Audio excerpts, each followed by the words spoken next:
ओम नमः शिवाय। हर हर महादेव। माता पार्वती की जय। आप सभी भक्तों पर भगवान शिव और माता पार्वती जी की कृपा सदा सर्वदा बनी रहे। आज रसपान करेंगे श्री शिव महापुराण की चौथे दिन की महापुण्य फल देने वाली कथा।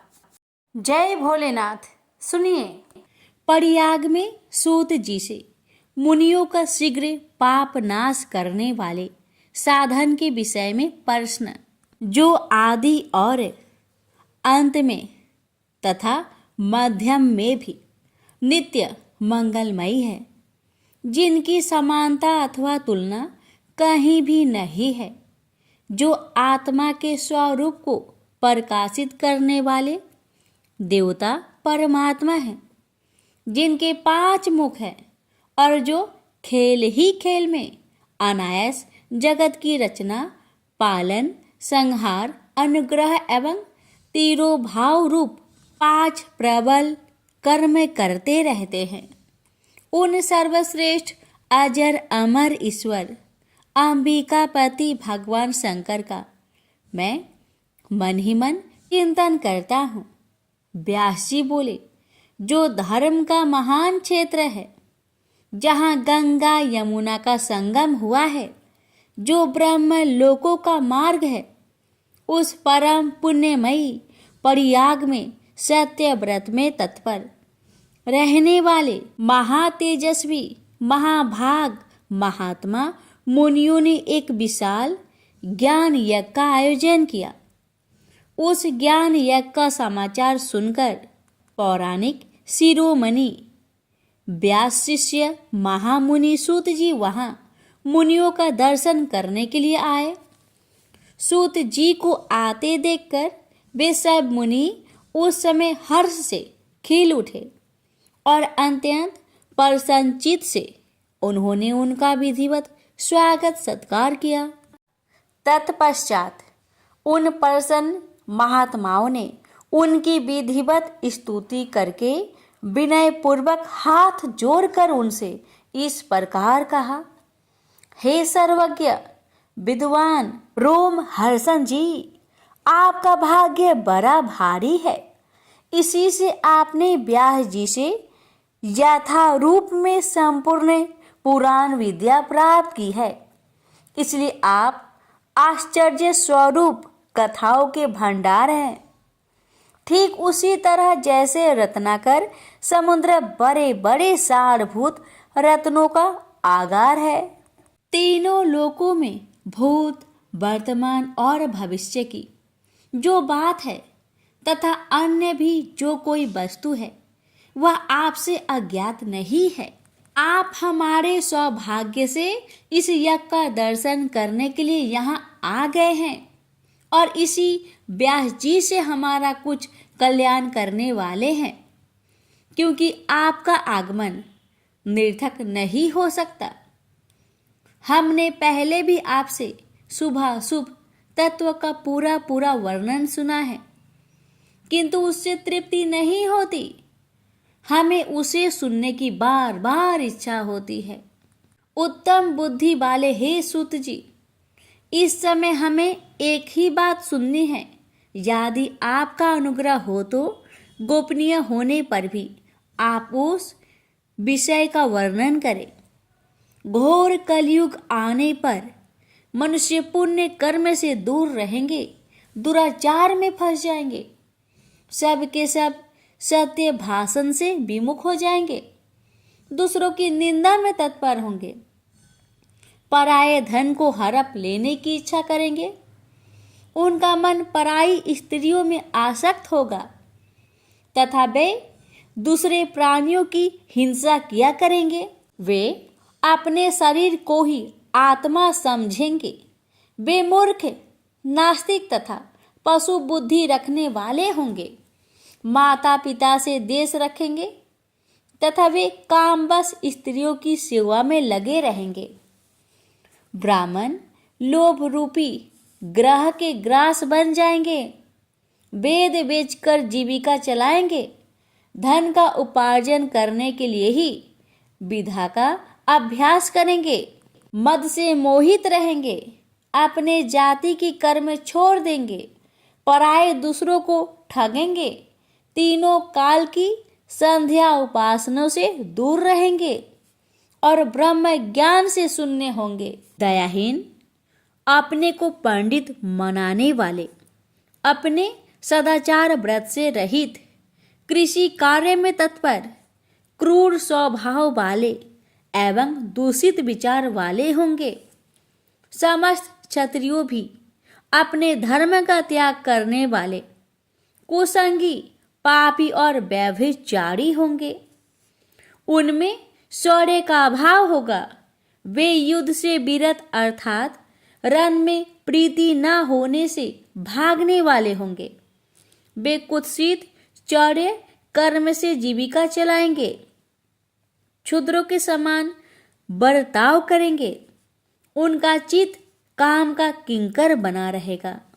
वे शास्त्र विद्या को नहीं जानने वाले, गौ और ब्राह्मण की रक्षा न करने वाले, शरणागत की रक्षा न करने वाले तथा सदा कामिनी को खोजने में तत्पर रहेंगे। प्रजा पालन रूपी सदाचार से रहित, भोग में तत्पर, प्रजा का संहार करने वाले, दुष्ट और प्रसन्नता पूर्वक जीव हिंसा करने वाले, वैश्य, संस्कार भ्रष्ट, स्वधर्म त्यागी, कुमार्गी, धनोपार्जन परायण तथा नाप तौल में अपनी कुत्सित वृत्ति का परिचय देने वाले होंगे।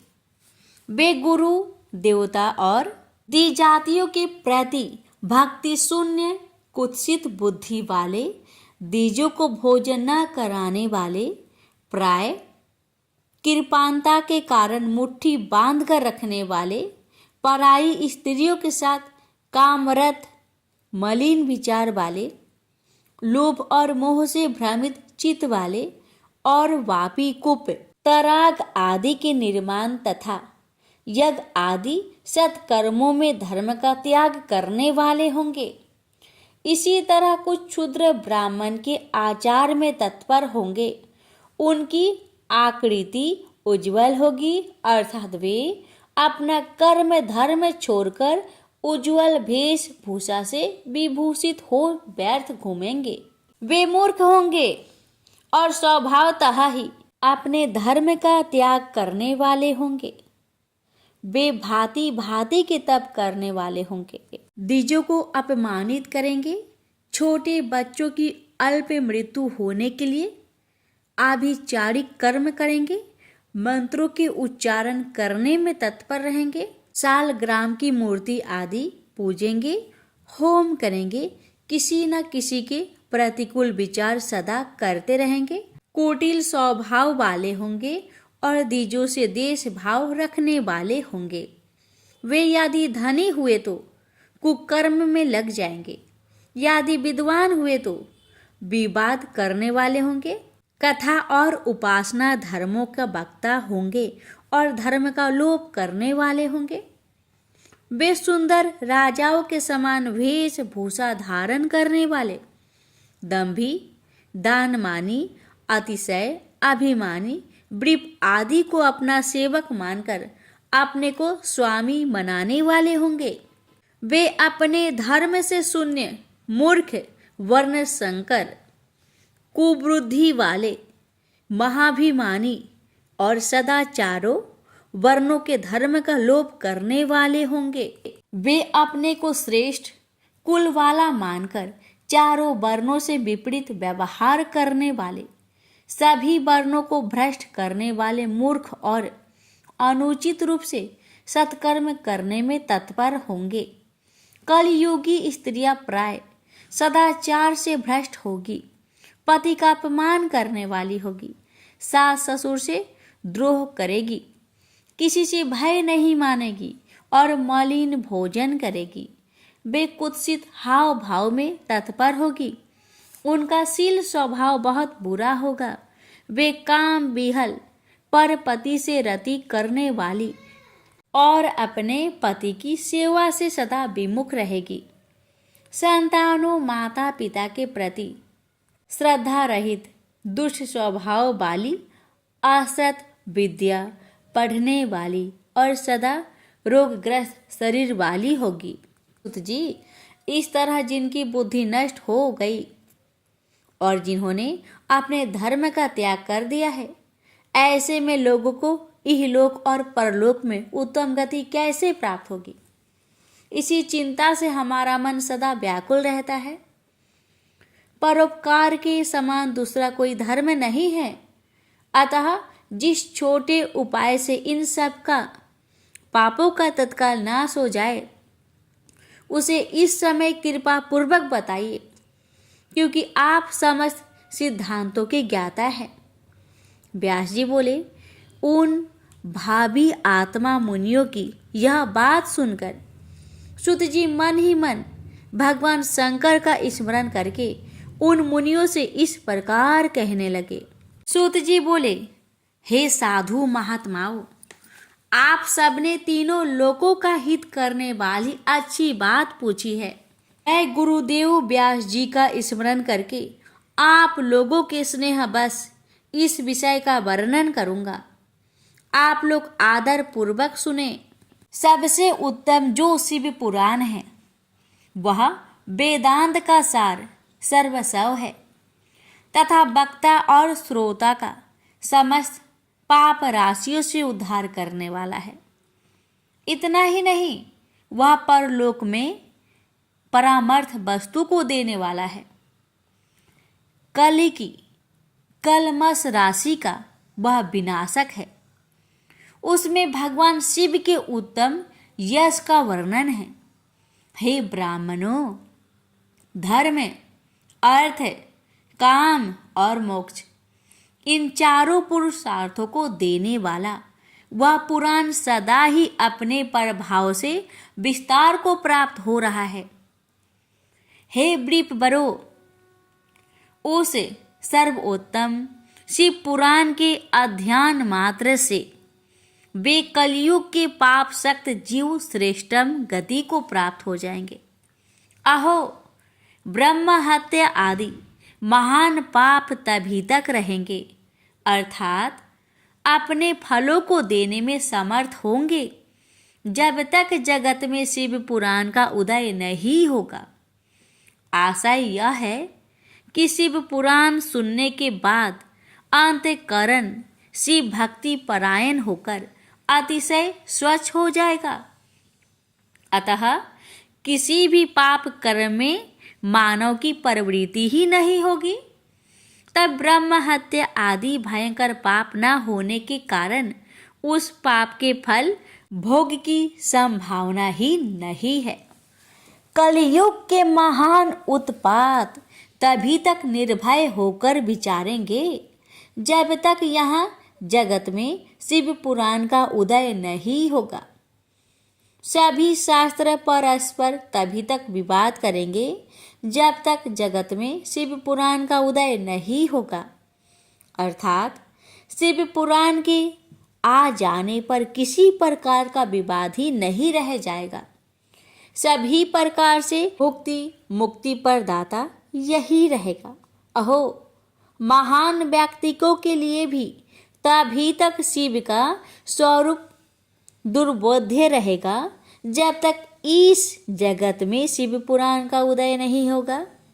अहो, क्रूर यमदूत तभी तक निर्भय होकर पृथ्वी पर घूमेंगे जब तक जगत में शिव पुराण का उदय नहीं होगा। सभी पुराण पृथ्वी पर गरज तभी तक करेंगे जब तक शिव पुराण का जगत में उदय नहीं होगा। इस पृथ्वी पर तीर्थों का विवाद तभी तक रहेगा जब तक इस जगत में शिव पुराण का उदय नहीं होगा। आशा यह है कि मुक्ति, प्रायतार्थ एवं पाप के नाश के लिए मानव विभिन्न तीर्थों का सेवन करेंगे, किंतु शिव पुराण के आने के बाद सभी लोग सभी पापों के नाश के लिए शिव पुराण का ही सेवन करेंगे। सभी मंत्र पृथ्वी पर तभी तक आनंद पूर्वक विवाद करेंगे जब तक पृथ्वी पर शिव पुराण का उदय नहीं होगा।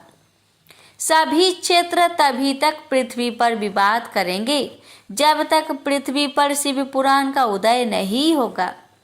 सभी पीठ तभी तक पृथ्वी पर विवाद करेंगे जब तक पृथ्वी पर शिव पुराण का उदय नहीं होगा। सभी दान पृथ्वी पर तभी तक विवाद करेंगे जब तक शिव पुराण का पृथ्वी पर उदय नहीं होगा। सभी देवगण तभी तक पृथ्वी पर विवाद करेंगे जब तक शिव पुराण का पृथ्वी पर उदय नहीं होगा। सभी सिद्धांत तभी तक पृथ्वी पर विवाद करेंगे जब तक शिव पुराण का पृथ्वी पर उदय नहीं होगा। हे वृपो, हे श्रेष्ठ मुनिगण, इस शिव पुराण के कीर्तन करने और सुनने से जो जो फल होते हैं उन फलों को मैं संपूर्ण रूप से नहीं कह सकता, अर्थात शब्दों के द्वारा इसके सभी फलों को नहीं कहा जा सकता। हे निष्पाप मुनिगण, तथापि शिव पुराण का कुछ महात्म्य आप लोगों से कहता हूँ, जो व्यास जी ने पहले मुझसे कहा था। आप लोग चित्त लगाकर ध्यान पूर्वक सुने। जो भक्ति पूर्वक इस शिव पुराण का एक श्लोक या आधा श्लोक भी पढ़ता है वह उसी क्षण पाप से छुटकारा पा जाता है। जो आलस्य रहित होकर प्रतिदिन भक्ति पूर्वक इस शिव पुराण का यथाशक्ति पाठ करता है वह जीवन मुक्त कहा जाता है। जो इस शिव पुराण की सदा पूजा करता है वह निसंदेह प्रतिदिन अश्वमेध यज्ञ का फल प्राप्त करता है। जो व्यक्ति साधारण पद की प्राप्ति की इच्छा से इस शिव पुराण को मुझसे अथवा अन्य किसी से सुनता है वो भी पातकों से मुक्त हो जाता है।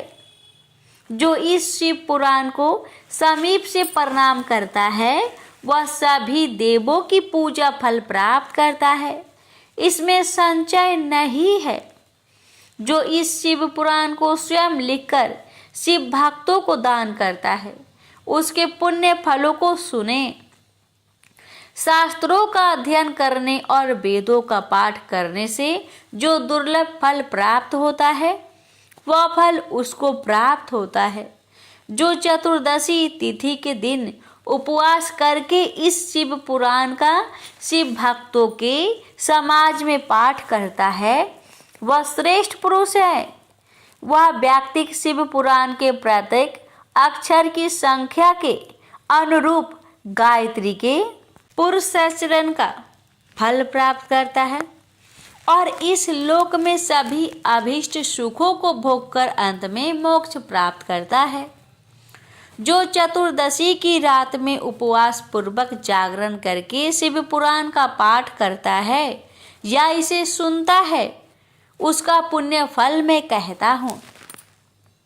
कुरुक्षेत्र आदि सभी तीर्थों में पूर्ण सूर्य ग्रहण में अपनी शक्ति के अनुसार वृपों को और मुख्य कथा वाचकों को धन देने से जो फल प्राप्त होता है वही फल उस व्यक्ति को प्राप्त होता है।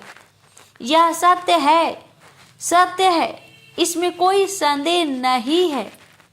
जो व्यक्ति इस शिव पुराण का दिन रात गान करता है इंद्र आदि देवगण उसकी आज्ञा की प्रतीक्षा करते रहते हैं। इस शिव पुराण का पाठ करने वाले और सुनने वाला व्यक्ति जो जो श्रेष्ठ कर्म करता है वह कोटि गुना हो जाता है, अर्थात कोटि गुना फल देता है। जो भली भांति ध्यान पूर्वक उसमें भी श्री रुद्र संहिता का पाठ करता है वह यदि ब्रह्म घाती भी हो तो 3 दिनों में पवित्र आत्मा हो जाता है। जो भैरव की मूर्ति के पास मौन धारण कर श्री रुद्र संहिता का प्रतिदिन 3 बार पाठ करता है वह सभी कामनाओं को प्राप्त कर लेता है। जो व्यक्ति बट और बेल वृक्ष की प्रदक्षिणा करते हुए उसे रुद्र संहिता का पाठ करता है वह ब्रह्म हत्या के दोषों से भी छुटकारा पा जाता है। प्रणव के अर्थ को प्रकाशित करने वाली ब्रह्म स्वरूपिणी साक्षात कैलाश संहिता रुद्र संहिता से भी श्रेष्ठ कही गई है। हे द्विजो, कैलाश संहिता का संपूर्ण महात्म्य तो शंकर जी ही जानते हैं। उसमें आधा महात्म्य व्यास जी जानते हैं और उसका भी आधा मैं जानता हूँ।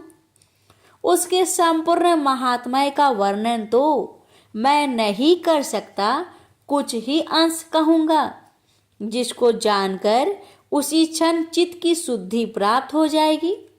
हे द्विजो, लोक में ढूंढने पर भी मैंने ऐसे किसी पाप को नहीं देखा जिसे वह रुद्र संहिता नष्ट ना कर सके।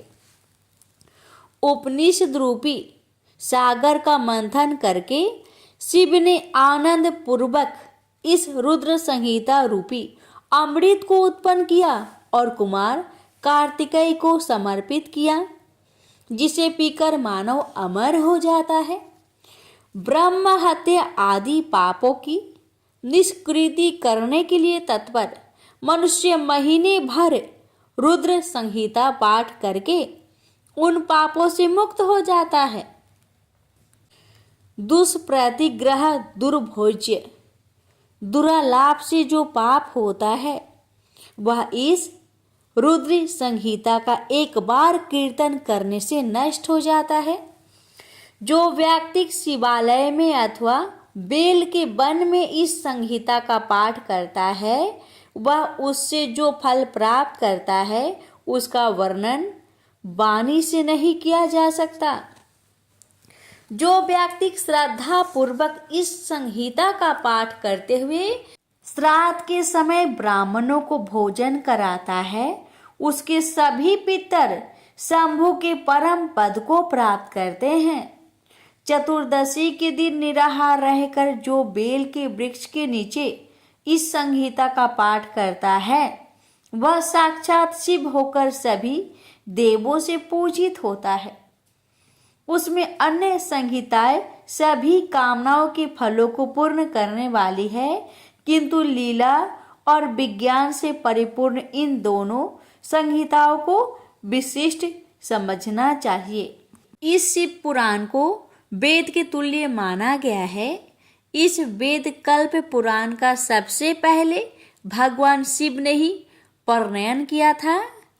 विधेश्वर संहिता, रुद्र संहिता, विनायक संहिता, उमा संहिता, मातृ संहिता, एकादश रुद्र संहिता, कैलाश संहिता, शतरुद्र संहिता, कोटि रुद्र संहिता, सहस्त्र कोटि रुद्र संहिता, वायव्य संहिता तथा धर्म संहिता, इस प्रकार इस पुराण के 12 वेद हैं।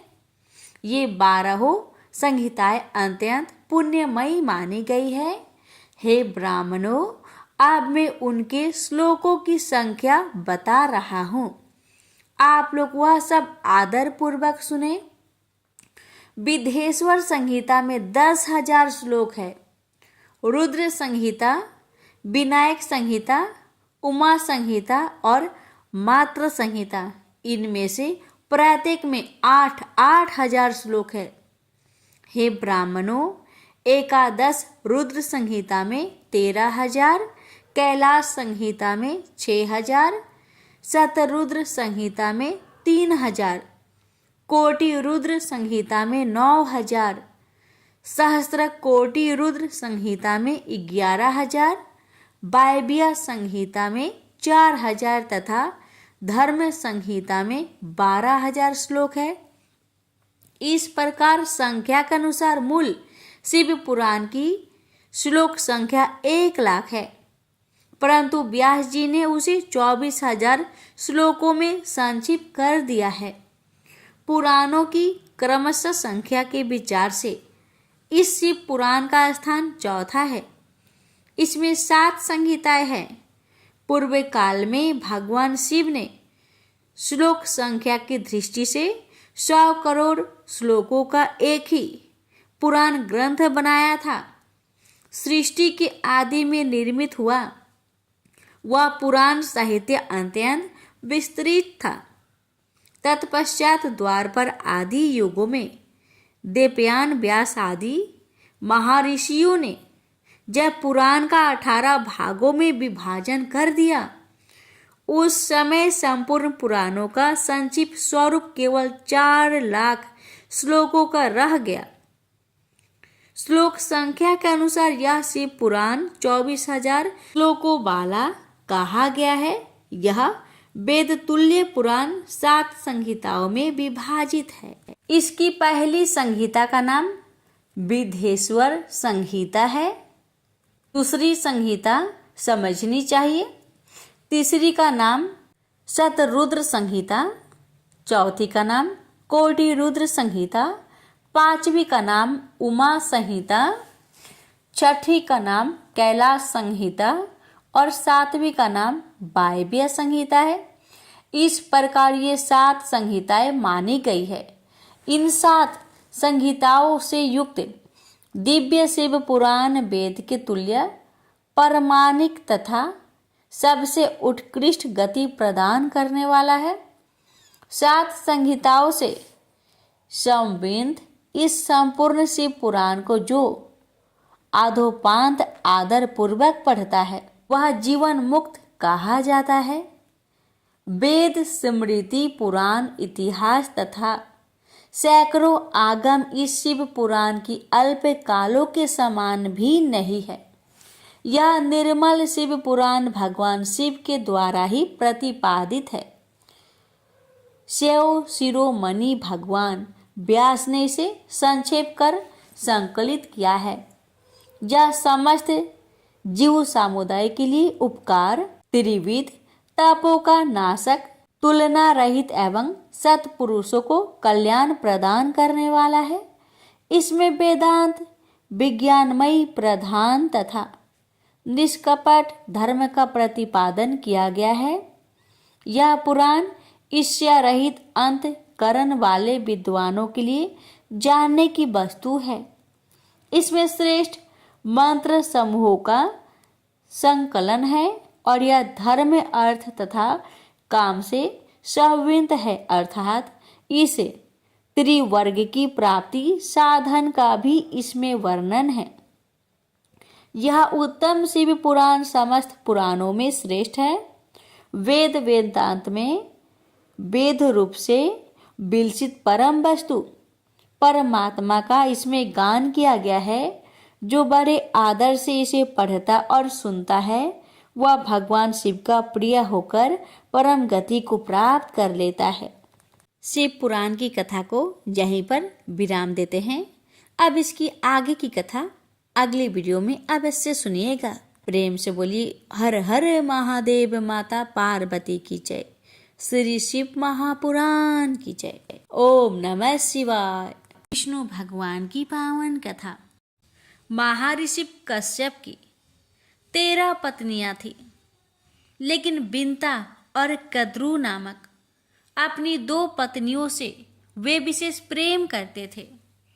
एक दिन महर्षि जब आनंद भाव में बैठे थे तब उनकी दोनों पत्नियां उनके समीप पहुंची और पति की पाँव दबाने लगी।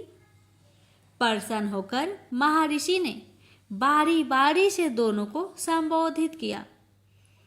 तुम दोनों ही मुझे विशेष प्रिय हो, तुम्हारी कोई इच्छा हो तो बताओ।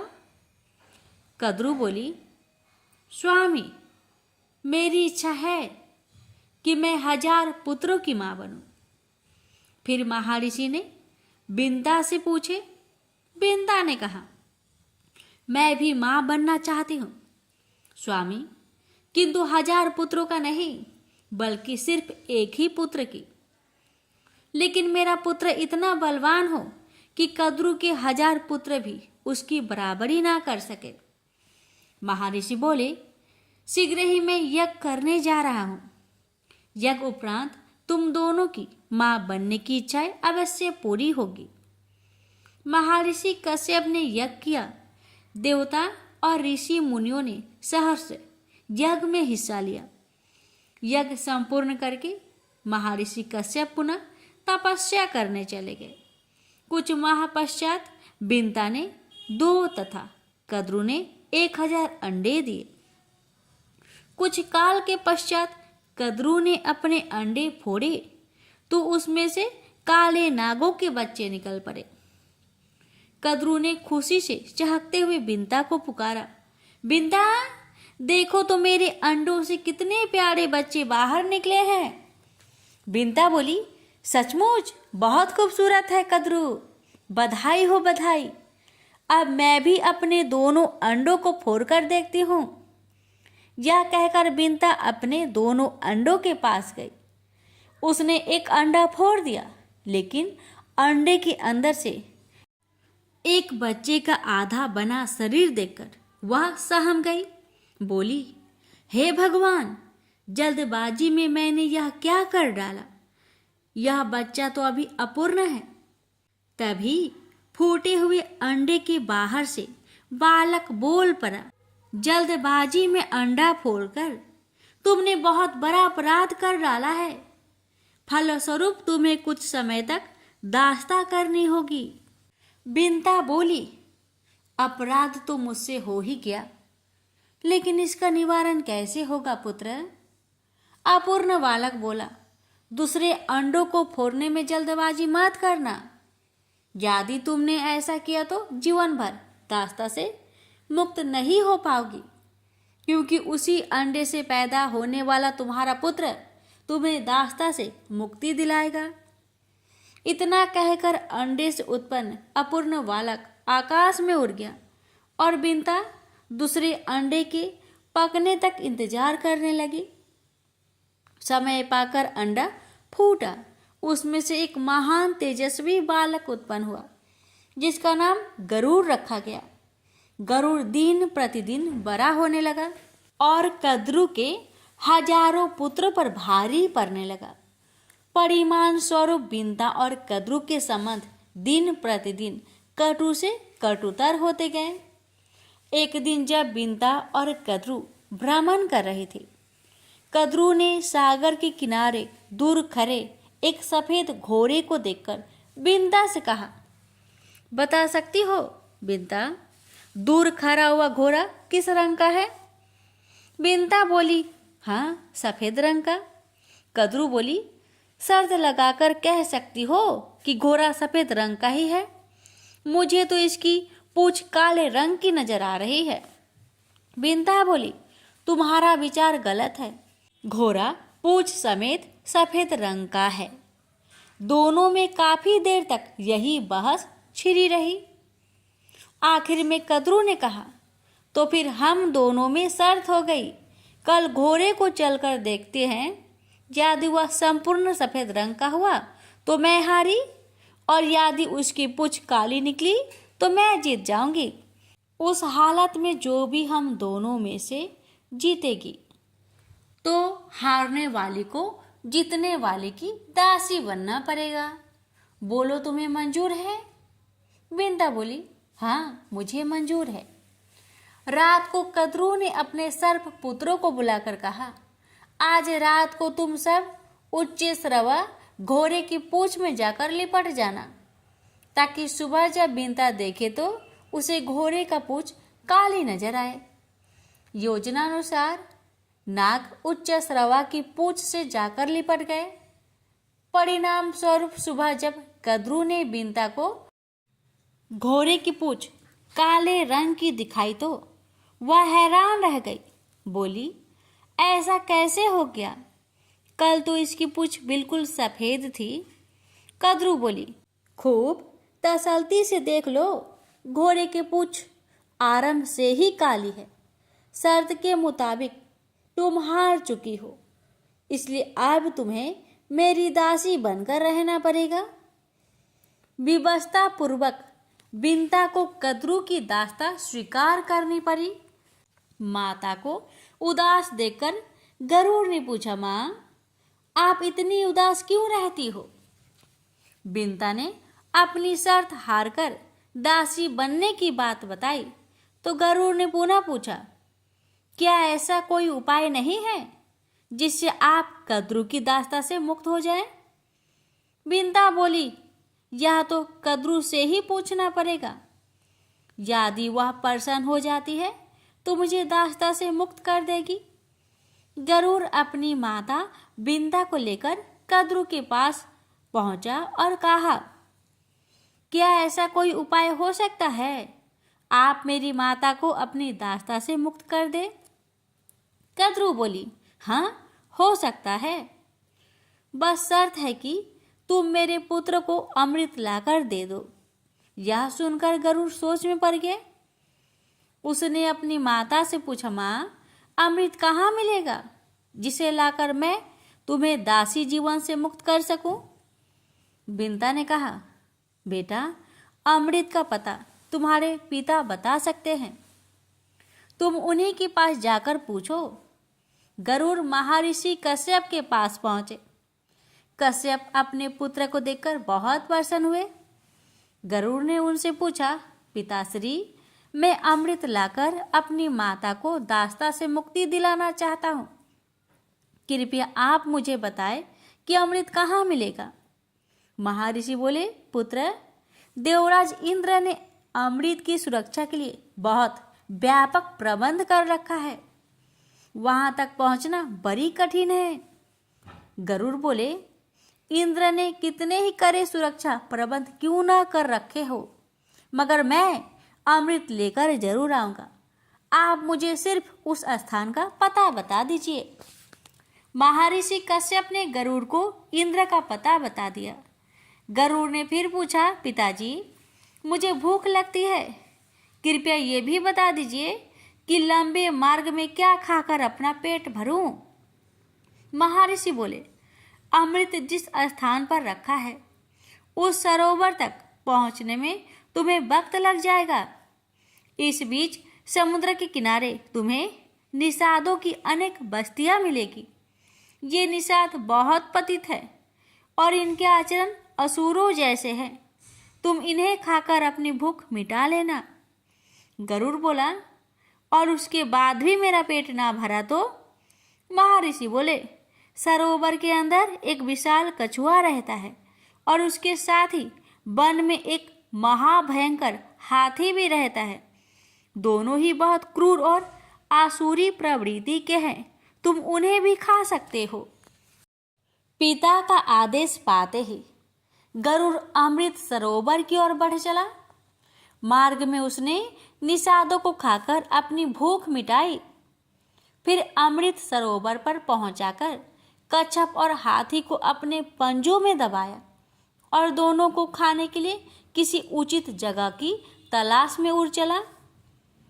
सोमगिरी पर्वत पर लहराते ऊंचे वृक्षों को देखकर जैसे ही उसने एक वृक्ष पर बैठना चाहा तो उनके भार से वृक्ष की शाखा टूटकर नीचे गिरने लगी। यह देख गरुड़ तुरंत उड़ा और दूसरे वृक्ष पर जा बैठा। जिस शाखा पर वह बैठा उस शाखा पर उसने उल्टे लटके कुछ ऋषियों को तपस्या करते देखा, लेकिन वह शाखा उनके भार से टूटकर नीचे गिरने लगी। यह देख गरुड़ ने शाखा को चोंच में दबाया और हाथी तथा कच्छप को पंजे में दबाए हुए वह अपने पिता की आश्रम की ओर उड़ चला। कश्यप के आश्रम में गरुड़ ने उड़ते उड़ते अपने पिता से पूछा, पिताजी, मेरे भार से उस पेड़ की शाखा टूट गई है जिस पर कुछ ऋषि उल्टे लटके तपस्या कर रहे थे। मुझे बताइए, अब मैं इस शाखा को कहाँ छोड़ूं? महर्षि कश्यप बोले, तुमने बहुत अच्छा किया पुत्र, जो सीधे यहाँ चले आए। शाखा से उल्टे लटके हुए बालखिल्य ऋषिगण हैं। अगर इन्हें कष्ट पहुंचा तो ये श्राप देकर तुम्हें भस्म कर देंगे। गरुड़ बोला, तो फिर बताइए अब मैं क्या करूं? महर्षि बोले, ठहरो, मैं ऋषिगणों से प्रार्थना करता हूं कि वे अपना स्थान छोड़कर नीचे आ जाए। महर्षि कश्यप ने ऋषिगणों से प्रार्थना की। बालखिल्य ऋषियों ने कश्यप की प्रार्थना स्वीकार कर शाखा छोड़ दी और वे हिमालय में तपस्या करने चले गए। चोंच में दबी शाखा को नीचे फेंककर गरुड़ ने भी आनंद से कछुए और हाथी का आहार किया और तृप्त होकर पुनः अमृत लाने के लिए उड़ चला। गरुड़ अमृत सरोवर के पास पहुंचा तो अमृत की रक्षा करते हुए महाकाय देवों और अमृत कलश के चारों ओर घूमते हुए चक्र को देखकर वह हैरान हो गए। उसने सोचा कि ये देव और चक्र देवराज इंद्र ने अमृत कलश की सुरक्षा के लिए लगाए हुए हैं। चक्र में फंसकर मेरे पंख कट सकते हैं, इसलिए मैं अत्यंत छोटा रूप धारण कर इसके मध्य में प्रवेश करूंगा। गरुड़ को देखकर एक देव ने कहा, यह कोई असुर है जो वेश बदलकर अमृत चुराने यहाँ तक पहुंचा है। हमें इसे खत्म कर देना चाहिए। दोनों देव विद्युत गति से गरुड़ पर टूट पड़े, लेकिन गरुड़ ने अपने पैने पंजों और तीखे चोंच से उन्हें इतना घायल कर दिया कि शीघ्र ही वे दोनों बेहोश होकर गिर पड़े। गरुड़ ने अमृत कलश पंजों में दबाया और वापस उड़ चला। होश में आते ही दोनों रक्षक देव घबराए हुए इंद्र के पास पहुंचे और गरुड़ द्वारा अमृत कलश ले उड़ने की घटना बता दी। यह सुनकर इंद्र चकित होकर बोला, ऐसा कैसे हो गया? सरोवर में रहने वाले विशाल कच्छप और तट पर रहने वाले महाकाय हाथी का क्या हुआ? उन दोनों को भी उस विशाल गरुड़ ने अपना भोजन बना लिया। यह सुनकर इंद्र अपनी देव सेना की एक टुकड़ी के साथ वज्र उठाए इंद्रपुरी से निकला और गरुड़ की खोज में बढ़ चला। आकाश मार्ग में उड़ते हुए शीघ्र ही उसने गरुड़ को देख लिया और अपना वज्र चला दिया। इंद्र के वज्र का गरुड़ पर कोई असर ना हुआ। उसने डैनों से सिर्फ एक पंख वज्र से टकराकर नीचे आ गिरा। देव गरुड़ पर टूट पड़े, किंतु कुछ ही समय में गरुड़ उन्हें अपनी पैनी चोंच की मार से अधमरा कर दिया। यह देख इंद्र सोचने लगा, ये तो महान पराक्रमी है। मेरे वज्र का इस पर जरा भी असर नहीं हुआ, जबकि मेरे वज्र के प्रहार से पहाड़ तक टूटकर चूर्ण बन जाते हैं। यह सोचकर इंद्र ने गरुड़ से कहा, पक्षीराज, मैं तुम्हारी वीरता से बहुत प्रभावित हुआ हूँ। इस अमृत कलश को मुझे सौंप दो और बदले में जो भी वर मांगना चाहते हो मांग लो।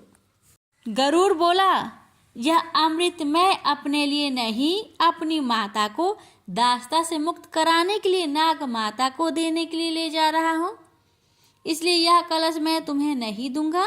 इंद्र बोला, ठीक है, इस समय तुम कलश लेकर नाग माता को सौंप दो, किंतु उन्हें इसे प्रयोग मत करने देना। उचित मौका देखकर मैं वहां से यह कलश गायब कर दूंगा। गरुड़ बोला, अगर मैं तुम्हारी बात को मान लूं तो बदले में मुझे क्या मिलेगा? भरपेट भोजन। तब मैं तुम्हें इन्हीं नागों को खाने की इजाजत दे दूंगा। गरुड़ बोले, यही तो मैं चाहता हूँ। नाग मेरी स्वादिष्ट भोजन है, किंतु एक ही पिता की संतान होने के कारण मैं इन्हें खाते हुए हिचकिचाता हूँ। अब मेरी हिचक दूर हो गई। अब मैं आपके कथा अनुसार ही कार्य करूँगा। यह कहकर गरुड़ अमृत कलश लेकर कद्रु के पास पहुँचे और बोला, माते, अपनी प्रतिज्ञा के अनुसार मैं अमृत कलश ले आया हूँ। अब आप अपने वचन से मेरी माता को मुक्त कर दे। कद्रु ने उसी क्षण बिंता को वचन मुक्त कर दिया और अगली सुबह अमृत नागों को पिलाने का निश्चय कर वहां से चली गई। रात को उचित मौका देखकर इंद्र ने अमृत कलश उठा लिया और पुनः उसी स्थान पर पहुंचा दिया। दूसरे दिन सुबह नाग जब वहां पहुंचे तो अमृत कलश गायब देखकर दुखी हुए। उन्होंने उस कुसा को ही जिस पर अमृत कलश रखा था चाटना आरंभ कर दिया, जिसके कारण उनकी जीभ 2 हिस्सों में फट गई। गरुड़ की मात्र भक्ति से प्रसन्न होकर भगवान विष्णु गरुड़ के सम्मुख प्रकट हो गए और बोले, मैं तुम्हारी मात्र भक्ति देखकर बहुत प्रसन्न हूँ। पक्षीराज, मैं चाहता हूँ कि आपसे तुम मेरे वाहन के रूप में मेरे साथ रहो। गरुड़ बोला, मैं बहुत भाग्यशाली हूँ प्रभु, जो स्वयं आपने मुझे अपना वाहन बनाना स्वीकार किया। आज से मैं हर क्षण आपकी सेवा में रहूँगा और आपको छोड़कर कभी नहीं जाऊँगा। इस तरह उसी दिन से पक्षीराज गरुड़ भगवान विष्णु के वाहन के रूप में प्रयुक्त होने लगे। गरुड़ के भगवान विष्णु की सेवा में जाते ही देवता भयमुक्त हो गए। प्रेम से बोलिए जय श्री हरि। विष्णु भगवान की जय, माता लक्ष्मी की जय। प्यारे भक्तों, आज रविवार के दिन मैं आप सभी को सुनाने जा रही हूँ रविवार व्रत में सुनी जाने वाली भगवान सूर्य देव की व्रत कथा। यह बात उस समय की है जब देवलोक के शिल्पकार विश्वकर्मा भगवान की एक पुत्री थी। उसका नाम था संज्ञा। वह दिन भर तपती धूप में खेला करती थी। सूर्य की तेज किरणों से जैसे उस पर कोई असर ही नहीं होता था। संज्ञा जब बड़ी हुई तो एक दिन विश्वकर्मा और उसकी पत्नी ने संज्ञा को बड़े मुग्ध भाव से सूर्य को निहारते देखा। यह देख विश्वकर्मा बोले, देवी, ऐसा लगता है हमारी बेटी सूर्य पर मोहित हो गई है। देख रही हो कितने मुग्ध भाव से सूर्य की ओर ताके जा रही है। मुझे भी ऐसा ही लगता है हे स्वामी, विश्वकर्मा की पत्नी ने कहा। सूर्य के सौंदर्य के प्रति संज्ञा का आकर्षक उसकी आयु के साथ बढ़ता ही गया। एक दिन विश्वकर्मा उसे अपने साथ हाथी पर बैठाकर सैर करने को निकले। अपनी पुत्री को सूर्य की ओर निहारते देख उन्होंने पूछ लिया, बेटी, अब तुम छोटी नहीं रही। मैं सोचता हूं जल्दी ही तुम्हारा ब्याह कर दूं। बताओ बेटी, बताओ, किस देव को तुम चाहती हो? बताओ, मैं तुम्हारा विवाह उसी देव के साथ करूंगा जिसको तुम चाहती हो। बेटी कहने लगी, पिताजी, आकाश में सूर्य से बढ़कर कोई तेजस्वी नहीं है। संज्ञा की बात सुनकर विश्वकर्मा ने कहा, बेटी, ठीक है, हम तुम्हारा शादी सूर्य से ही करा देते हैं। अब विश्वकर्मा अपनी पुत्री को लेकर सूर्य के पास पहुंच गए। उन्होंने अपनी पुत्री की इच्छा सूर्य देव को बताई तो सूर्य देव ने उनका प्रस्ताव सहर्ष स्वीकार कर लिया और बोले, आपकी पुत्री मेरे साथ विवाह करना चाहती है। यह मेरे लिए सौभाग्य की बात है, पर अपनी बेटी से पूछ तो लीजिए कि वह मेरा ताप सहन कर पाएगी या नहीं। विश्वकर्मा ने संज्ञा को एक और ले गए और पूछा, बेटी, सूर्यदेव का उत्तर तुमने सुन लिया। अब बताओ, तुम उनका ताप सहन कर लोगी? हर ऋतु का ताप उनका अलग अलग होता है। अब तुम बताओ, क्या सह पाओगी? संज्ञा ने कहा, पिताजी, हाँ, मैं सह पाऊंगी। अब विश्वकर्मा ने कुछ ही दिन बाद संज्ञा का विवाह सूर्य देव के साथ करा दिए। संज्ञा सूर्य देव के साथ उनके लोक चली गई। अब तो संज्ञा सूर्य देव के साथ सुखपूर्वक रहने लगी। फिर उनके वहां एक पुत्र पैदा हुआ जिसका नाम रखा गया मनु। अनेक ऋषि मुनि बालक को आशीर्वाद देने आए। यह बालक ज्ञानियों में भी ज्ञानी होगा। ऋषियों ने भविष्यवाणी की। आशीर्वाद सच निकला। जब वह कुछ बड़ा हुआ तो ऋषि मुनियों से शिक्षा ग्रहण करने लगा। सूर्यदेव और संज्ञा को अपने बेटे पर बड़ा गर्व था। वे बहुत ही प्रेम से अपने बेटे का लालन पालन करते थे। अनाचार एक बार ग्रीष्म ऋतु में सूर्य की किरणें बहुत ही प्रखर हो गई। उनका तेज अपने चरम सीमा पर जा पहुंचा। संज्ञा की चमड़ी लसने लगी। सूर्यदेव ने उसे अपने पास बुलाया तो वह अपनी आंखों पर हाथ रखकर उनके पास पहुंची। सूर्यदेव बोले, संज्ञा, मेरी ओर देखो। तुमने अपनी आंखें क्यों ढक ली? नेत्र खोलो और मेरी ओर देखो। मैं तुम्हारा पति हूँ। संज्ञा बोली, स्वामी, आपके ताप से मेरी आंखें खुल नहीं पा रही है। संज्ञा की बात सुन सूर्यदेव ने कहा, इसका अर्थ तो ये हुआ कि तुम मुझे अपने से दूर कर रही हो। विवाह के पूर्व मैंने तुमसे पूछा भी था कि क्या मेरा ताप सहन कर पाओगी? तुम्हारी सहमति पाकर ही मैंने तुम्हारे साथ विवाह करना स्वीकार किया था, लेकिन अब तुम अपने वचन से मुकर रही हो। सूर्यदेव क्रोधित होकर कहने लगे। संज्ञा बोली, हे स्वामी, इसमें मेरा दोष नहीं, आपका ताप ही प्रखर है। यह सुन सूर्यदेव और भी कुपित हो उठे और बोले, सुनो संज्ञा, प्राणवान वस्तुओं को जीवित रखने वाला मैं ही हूं, परंतु तुमने मेरी ओर से आंखें बंद कर ली, अतः तुम्हारे गर्भ से जो बालक उत्पन्न होगा वह यम होगा। यम अर्थात मृत्यु का देवता। संज्ञा वहां से भाग जाना चाहती थी, लेकिन बच्चों का मोह उसे विवश किए हुए था। संज्ञा की एक सहचरी थी, उसका नाम था छाया, जो हूबहू संज्ञा की ही प्रतिलिपि थी। उसने इस विषय में छाया की मदद लेने का निश्चय किया। उसने छाया को बुलाया और अपनी समस्या बताई। सुनकर छाया बोली, मुझे क्या करना होगा? तो संज्ञा कहने लगी, तुम संज्ञा बनकर मेरे पति के साथ जाओ और उनकी पत्नी और बच्चों की माँ बनकर वहीं रहो। फिर छाया ने कहा, अगर उन्होंने मुझसे पूछताछ की तो मैं क्या कहूँगी? तो संज्ञा ने कहा, तुम बता देना कि मैं संज्ञा हूँ, अपना भेद कभी मत खोलना। छाया कहती है, लेकिन मैं ये सब कैसे करूँगी? और करूँगी तो मेरी एक शर्त भी है कि अगर कभी सूर्यदेव मुझ पर बिगड़े या फिर शराब देने लगे तो मैं सारा भेद खोल दूंगी। संज्ञा ने कहा, ठीक है छाया, अब जाओ और मेरे बच्चों को संभालो। तुमने मुझे बहुत ही कठिन काम सौंपा है संज्ञा। छाया कहने लगी, फिर भी मैं भरसक प्रयत्न करूंगी। और वहां से छाया चली गई। उसके जाने के बाद संज्ञा सोचने लगी, मैं मायके जाती हूँ, माँ और पिताजी मुझे देखकर बहुत प्रसन्न होंगे। मैं कुछ समय वहां रहूंगी, परंतु पिताजी तो कहेंगे, स्त्री की शोभा पति के घर में रहने में ही है।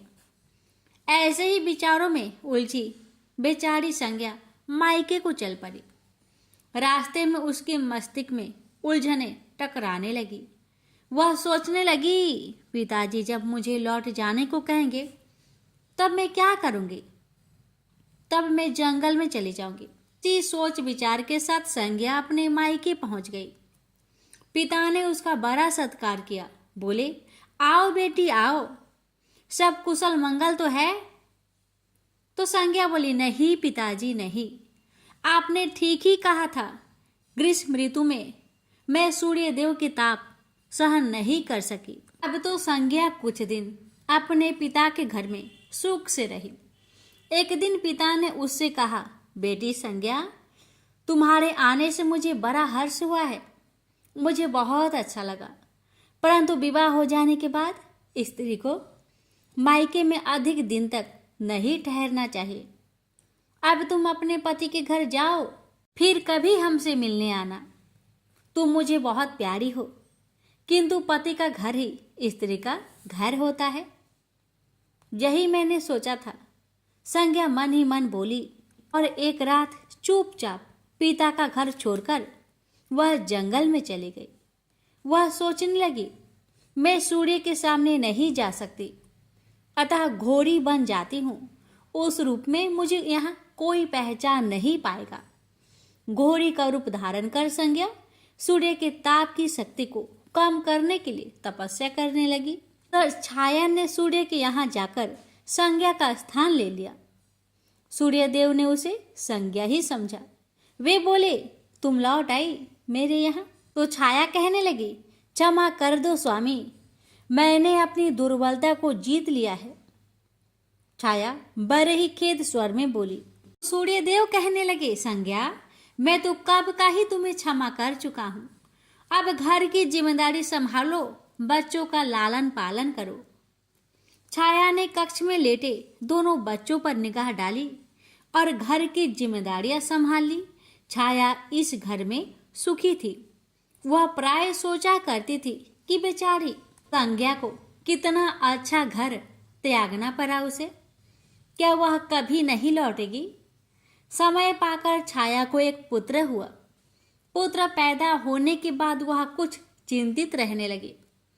मुझे यह नहीं भूलना चाहिए कि मैं संज्ञा नहीं, छाया हूं।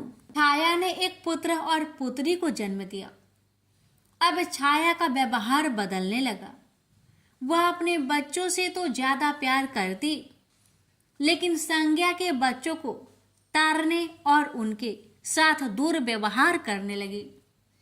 मनु ने तो बी माता के व्यवहार को नजरअंदाज कर दिया, लेकिन यम को उसका व्यवहार खटकता रहा। माता छाया का यमुना बहन के साथ ऐसा व्यवहार करना उचित नहीं। वह अपने बच्चों के साथ तो कितना अच्छा व्यवहार करती थी। हम भाई बहन से नफरत, एक दिन तो हद ही हो गई। छाया ने यमुना के बाल पकड़े और उसे डंडे से पीटते हुए बोली, कमबख्तो, मरते भी तो नहीं, मर जाओ तो मेरा पीछा छूटे। जब छाया देर तक यमुना को पीटती रही तो यम से न रहा गया। उसने जाकर छाया का हाथ पकड़ लिया और गुस्से से बोला, बस माता बस, अब तुमने यमुना पर हाथ उठाया तो मुझसे बुरा कोई ना होगा। अच्छा, तेरी यह हिम्मत, मुझे धमकी देता है? ठहर जा, आज मैं तेरे पिताजी से इसकी शिकायत करूंगी। छाया बड़े ही क्रोध स्वर में बोली, लेकिन छाया ने इस डर से सूर्यदेव से शिकायत न की, कहीं उसका भेद उजागर न हो जाए। लेकिन यम और यमुना ने तंग आकर अपने पिता से उसकी शिकायत अवश्य कर दी। पिताजी, यह स्त्री हमारी माँ नहीं है। यम ने कहा, हाँ पिताजी हाँ, पुत्र माता से विमुख हो सकता है, परंतु माता की ममता कभी कम नहीं होती। यमुना भी बोल उठी। सूर्यदेव ने कहा, मैं देख लूंगा, तुम जाओ, डरो नहीं, बस सब ठीक हो जाएगा। ऐसा कहकर सूर्यदेव ने बच्चों को धैर्य बंधाया, लेकिन बच्चों के जाते ही वह सोच में पड़ गए। बच्चे ठीक कहते हैं, यह अवश्य कोई मायाविनी है। सूर्यदेव गुस्से में भरकर छाया के पास पहुंचे और उसके केस पकड़कर झंझोर कर बोले, सच बताओ तुम कौन हो, अन्यथा मैं तुम्हें कठोर दंड दूंगा। ठहरिए स्वामी ठहरिए, छाया कांपती हुई बोली। स्वामी, मैं संज्ञा की छाया हूं। वह आपकी देखभाल का भार किसी को सौंपे बिना नहीं जाना चाहती थी, इसलिए उसने मुझे आपके पास भेज दिया है। सूर्यदेव ने कहा, संज्ञा कहाँ गई है? तो छाया ने बताया, अपने पिता के यहाँ। अब तो सूर्यदेव सीधे विश्वकर्मा के पास पहुंचे और उनसे पूछा कि संज्ञा कहाँ है। तो विश्वकर्मा जी ने कहा, वह तुम्हारे तेज से बचने के लिए यहाँ आई थी। विश्वकर्मा की बातें सुन सूर्यदेव ने कहा, तो आप मेरा तेज को घटा दीजिए, फिर उसे खोजने के लिए चलते हैं। विश्वकर्मा ने सूर्यदेव के तेज का 8वां भाग को छाट दिया, जिससे उनका तेज घट गया। फिर वे संज्ञा को खोजने निकले। उन्होंने राहगीरों से पूछताछ की, तुमने इधर कोई घोड़ी को देखा है क्या? हाँ, एक बिलछन घोड़ी को हमने नदी के पास विचरण करते हुए देखा है, राहगीरों ने बताया। उसमें बिलछन की क्या बात है? वह घोड़ी मानवी भाषा भी बोलती है। देव, अब तो यह अवश्य ही संज्ञा होगी, सूर्यदेव बोले। सूर्य घोड़ी के निकट पहुंचे और कहा, संज्ञा, मैं सूर्य हूं, तुम्हारा पति। अब यह घोड़ी का रूप त्याग दो। जब तक मेरी मनोकामना पूरी न होगी, मैं यह घोड़ी का रूप नहीं त्यागूंगी। घोड़ी बनी संज्ञा ने उत्तर दिया, तुम्हारी मनोकामना तो पूरी भी हो गई। सूर्यदेव ने कहा। फिर विश्वकर्मा बोलने लगे, बेटी, सूर्यदेव ठीक कहते हैं, मैंने इनके तेज का 8वां भाग को काट दिया है। पिता से अवशासन पाकर संज्ञा ने अपना घोड़ी वाला रूप त्याग दिया और अपने स्वाभाविक रूप में आ गई। वह हर्ष से अपने पिता से लिपट गई और फूट फूट कर रोने लगी। फिर उसने झुककर सूर्यदेव के पांव छुए और पूछा, स्वामी, हमारे बच्चे तो सकुशल है ना? सूर्यदेव ने कहा, हाँ, दोनों बच्चे ठीक है। मनु, यम और यमुना को अब फिर से माँ मिल जाएगी। सूर्यदेव ने मुस्कुराकर कहा, मैं अब कभी भी अपना घर त्याग कर नहीं जाऊंगी। संज्ञा ने सूर्यदेव को वचन दिया और साथ में संज्ञा बोली, स्वामी, आप छाया को क्षमा कर देना और अपने साथ ही रखना। दोनों का मिलन देखकर विश्वकर्मा ने भी अपना आशीर्वाद प्रदान किया। जाओ और सदा सुख शांति से रहो। सूर्यदेव और संज्ञा सूर्यलोक पहुँचे और छाया और बच्चे के साथ आनंद पूर्वक रहने लगे। तो प्रेम से बोलिए सूर्य नारायण की जय।